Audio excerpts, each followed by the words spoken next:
Ils ne s'accordent que sur un point, le maintien des 35 heures comme durée légale du travail. Pour le reste, Marine Le Pen et Emmanuel Macron s'opposent sur à peu près tout.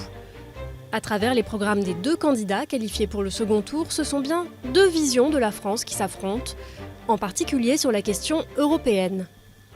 Marine Le Pen a construit sa campagne sur la sortie de l'Union européenne et de l'euro, alors qu'Emmanuel Macron est le candidat pro-européen.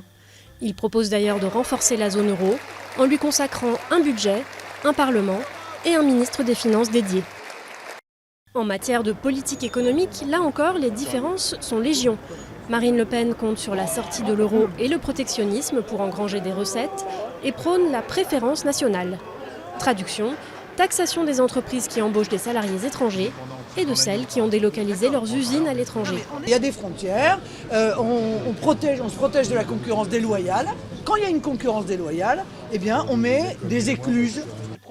Emmanuel Macron, lui, s'engage plus précisément sur la réduction de la dette publique. Il veut réaliser 75 milliards d'économies et 50 milliards d'investissements. Vive la République! Vive la France! Le modèle social que proposent les deux rivaux est lui aussi bien différent. La candidate frontiste veut abolir la loi travail et revenir à la retraite à 60 ans.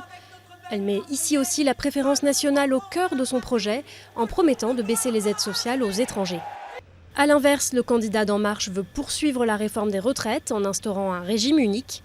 À son programme également une réforme de l'assurance chômage avec notamment la suppression des allocations après 2 offres d'emploi décentes refusées et la suppression de 120 000 postes de fonctionnaires.